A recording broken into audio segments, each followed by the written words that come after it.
So things worsen very quickly. On the 10th of this month, I filmed a video about Celsius and posted on 11th, outlining the issues that Celsius is facing. I mentioned that I will try to make withdrawals, and nope, I did not perform any withdrawal, but my friends were able to withdraw on Saturday and Sunday, which were 11th and 12th of this month. The reason I did not perform any withdrawal is because I was still waiting my mining payout, which will be deposited on the 13th, but guess what? I am out of luck. Celsius announced that they suspend all transfers, which includes withdrawals and swaps on the 13th. So at this point of time, no users can move funds out from Celsius. Right now, many platforms are also pausing withdrawals during this rough condition. Companies like Crypto.com has just announced that it will be cutting jobs as well. And this is not the only problem right now. We are now facing an even bigger problem. The entire crypto market is basically doomed, and the culprit is Ethereum. Now, if you haven't watched my previous video, I highly recommend you to watch that first. Okay, links in the YouTube card and also description below, because I have covered some issues that are happening right now, which is the slippage or DPEG issue between the staked Ethereum and Ethereum. The issue affects centralized platforms like Celsius, and unfortunately, this is going to affect even more platforms like this. And in fact, things have already happened. Initially, I wanted to make this video a bit earlier because the things I wanted to share with you guys are kind of like time sensitive, but I was outstationed a couple of days ago. Right now, I only have time to sit down and film this video, and things have progressed a little bit more since Celsius suspended transfers and swaps, and crypto prices basically dive. But I'm still going to cover what has happened to the crypto crash since then, some of the important information that you need to know and be aware of about this crypto crash, as well as my opinions about the situation right now. Since then, Bitcoin and Ethereum have fallen by, between 33% to 38% in the past 7 days respectively as of filming this video. And right now, they just keep breaking new lows, so goes to other coins in the crypto market. The entire crypto market is basically tanking right now, and in my opinion, things are just going to go lower and lower, and the main culprit of this crash is Ethereum. Ethereum has been one of the most valuable crypto assets in the past. It made a lot of people, a lot of money. It has made me a good amount of profits as well. It has been one of my best investments I have ever made in my life. But as for now, it is one of the worst, if not the worst. Let me explain, or at least try to explain, because I am nowhere an expert in this field. And just a disclaimer, I'm not a financial advisor, and I'm not here to give you any sorts of financial advice, and none of the things mentioned in this video are going to be financial advice. So with that get out of the way, let's move on.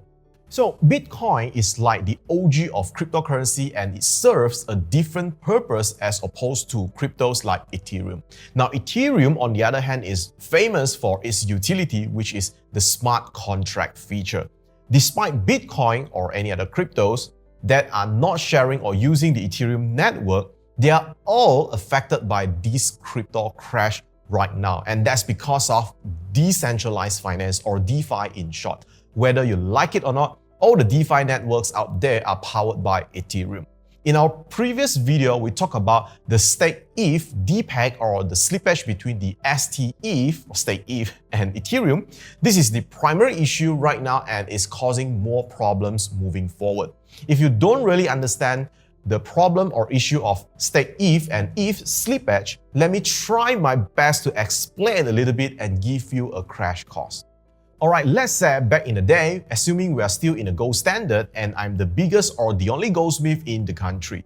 And what you can do is depositing your gold, let's say 1 ounce, and I'll put it in my vault to safekeep it for you. What I will do is issuing you a claim check. It is basically a paper saying that you own this 1 ounce of gold. Now, when you want to liquidate or sell your gold, you can easily sell that piece of claim check to another prospective buyer at the price of 1 ounce of gold. So the claim check of 1 ounce gold should be priced at the same as the real 1 ounce of gold because it gives the owner or whoever holding that piece of claim check to claim 1 ounce of gold from the goldsmith, in this case, me. Now, one day, for whatever reason, I forget the password to access or open the vault, and I may or may not be able to solve or fix this problem. So whoever owning the claim checks of gold would basically panic and they want to get rid of that claim check at this point of time because people are losing trust towards those pieces of claim checks or losing trust towards this entire system. This is exactly what is happening right now with staked version of Ethereum and Ethereum. The staked Ethereum is basically the claim check that I was referring to, and the claim check of the staked Ethereum is basically just a token that represents the Ethereum that are being custodially staked by companies like Lido. Now, the initial idea is that they will be able to withdraw and liquidate those Ethereum post-merge. But for whatever reason, many people, including these companies, did not realize that they cannot withdraw the staked Ethereum post-merge, and they probably can only withdraw it when the beacon chain goes live. And all this while these companies have been, selling these claim checks or tokens or coupons, whatever you call it, of staked Ethereum or staked assets to many investors. And we know that the merge has been delayed for many times, let alone, waiting for the beacon chain to go live. So that's the reason why people are losing confidence towards the Ethereum, the real Ethereum that is being staked in the beacon chain. And that causes things like the staked ETH to have a massive slippage or depack as investors lose confidence and panic sell those staked ETH token. Now, personally, I don't see this going to any good direction. With this issue, it fundamentally reveals the problems that the Ethereum itself has. And like it or not, it will affect the entire DeFi network. And when the price of Ethereum sinks all the way down, which is what we're experiencing right now, it will affect all the pairings, and then more catastrophic problems will come out. The tokenized version of your crypto in the Ethereum network, like your wrapped Bitcoin, will be facing the same risk when people start losing confidence with the DeFi network. Slippage, depack, whatever you call it. Fundamentally, if things were to worsen from where it is right now, anything that is related to the Ethereum network is going to be in trouble. Cryptocurrencies that have their own blockchains, which are not related to the Ethereum network, fundamentally are not going to be affected, but the entire crypto market sentiment will be affecting the price to essentially, bring down the prices as well. Now, when I look at this issue, I really don't see any good things or direction, good direction in this situation. To solve this issue, I think it is quite obvious that what we need to do is allowing those staked Ethereum to be redeemable and liquidated. This is the root of all the issues that we are discussing right now and also in the previous video. And the only way to get this done is to push Ethereum into the merge, not only the merge, but basically the full fork, so that the staked Ethereum can be free out.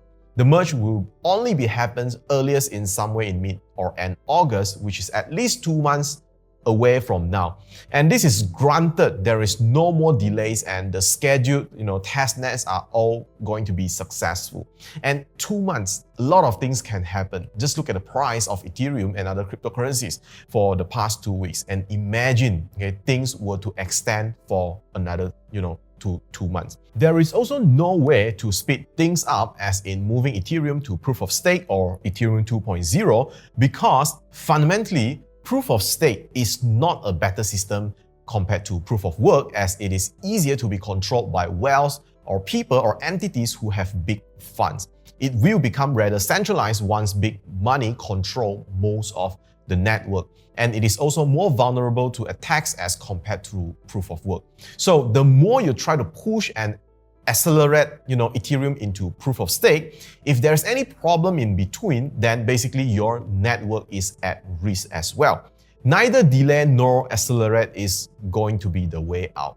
And another thing is, once the staked Ethereum is withdrawable, you will see the market goes to the extreme. And that would depend on the confidence of investors or prospective investors towards Ethereum. You're either gonna have those staked Ethereum investors unstake and dump the Ethereum, causing two problems. Price of Ethereum goes down due to dumping of Ethereum, and two, don't forget that when people unstake, the network loses security because, hey, stakers are the validators of the proof of stake network, and that's the reason why proof of stake is not the best system most of the time. Another extreme will be people regain confidence with Ethereum and participate in staking. So people will rush into buying Ethereum, get into staking because the POS is finally here, and so on. So once the staked Ethereum is withdrawable, the market will either enter into an extreme fear or an extreme greed. No matter what, things are going to be uncertain and volatile. And at the point of recording this, I don't really see any light at the end of the tunnel just yet. Now, some people might also think, why not they allow the staked Ethereum to be unstaked right now instead of waiting for the beacon chain to go live?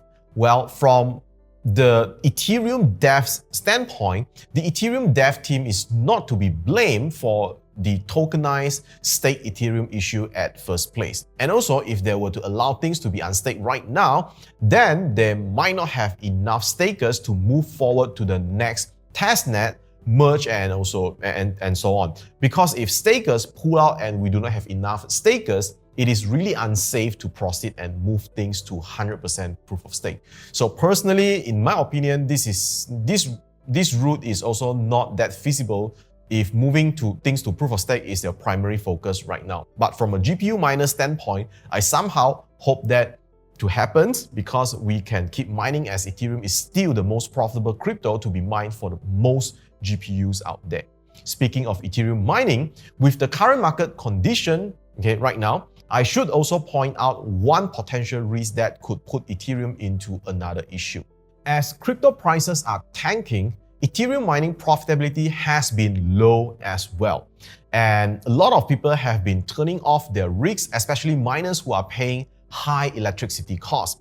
Now, even though the difficulty bomb is delayed, if the price of Ethereum keeps going down due to whatever reasons we are aware or not aware of, more and more miners will turn off their rigs. Right now, efficiency and low power costs are the two things that miners need in order to stay profitable in mining. If you're paying anywhere higher than 15 cents per kilowatt hour and mining with GPUs that are less efficient like the RTX3090 or even the older AMD Polaris cards, you are probably already at the verge of turning off your rigs if you haven't already. And what does this mean?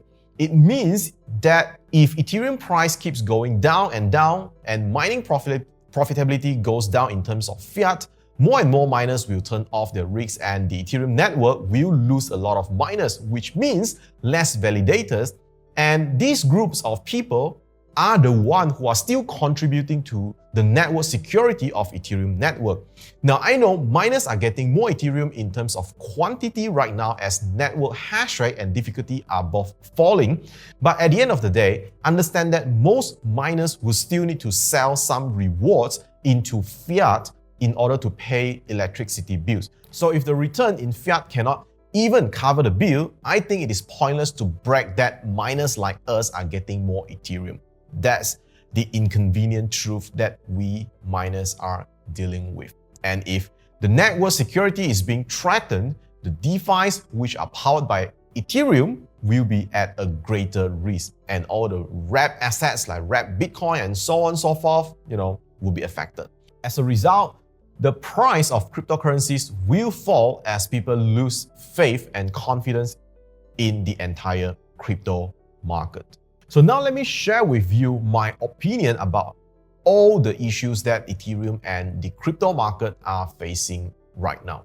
When I look around, things are really not looking that great, as it seems like there is no solution that is clear-cut. And I would say that if Ethereum price continues to go lower, the impacts of all the issues mentioned will be amplified.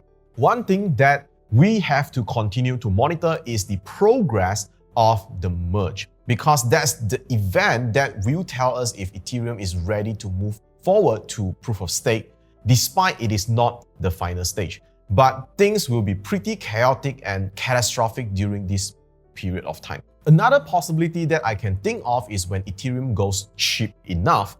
Now, I don't have a definite price point here because I'm just, this is just a wild guess. But I would just say if Ethereum goes cheap enough and people start thinking that it might worth the bet to buy 32 Ethereum and straight up staking for profits. Because at that point of time, the entry cost of being an individual validator will appear to be more affordable, and people who enter during that time will have a lower risk compared to people who stake their Ethereum when the price was at a high or above like 3,000-4,000. So who knows where's the bottom, right? But I believe if the price crashes to a certain extent, there might be people buying up and backing up Ethereum, more demands for Ethereum as people might want to gamble a bit and start staking Ethereum for passive income. Now, moving on, I think we have to really pay close attention to the Ethereum progress on the merge, and I guess the rest would be the market readjusting itself into an equilibrium. It is going to be a long and rough journey. For me personally, I'm still mining Ethereum with my GPUs because that's the most profitable crypto to mine. A portion of my hash power is mining Ethereum but being paid out in Bitcoin with 2 miner mining pool. If you want to learn how you can do that, I'll put some links down in the description below for you to check that out. For the meantime, I'm not buying additional Ethereum and Bitcoin and any other cryptocurrencies. Just solely continue mining for now. Also, I'm not aggressively buying GPUs for mining as well because things might just go lower and we might have a better opportunities later on. On top of that, I should also mention that if you're holding your cryptos in wallets or platforms whereby you do not have the keys or seed phrase, you need to understand your risk here. Right now, not only Celsius is pausing withdrawal, more and more well-known platforms are also following. So if your coins are stored in places whereby you do not have the private keys, understand that you do not technically own the cryptos. So expect you wouldn't be able to withdraw and move your funds easily, and really expect to hash ODL. Either until the day the platform goes bankrupt and we lose the funds entirely, or we see the light at the end of the tunnel. To me personally, crypto represents a rather small portion within my entire financial portfolio, and I'm storing most of my cryptos in platforms that yield interest. So these kind of platforms are definitely dangerous place to store cryptos right now. So I do not expect to move my funds out until the day things are settled and prices have gone back up. Truly hash ODL. So just to share with you what I'm gonna do and what expectations do I have, for what I am doing right now, and also understand that my situation is totally different than yours. So you need to do your own, consideration and things along those lines. With all that being said, I think this is either the end of cryptocurrencies or it is the beginning of a great and massive wealth transfer. What do you think? Let me know in the comments below.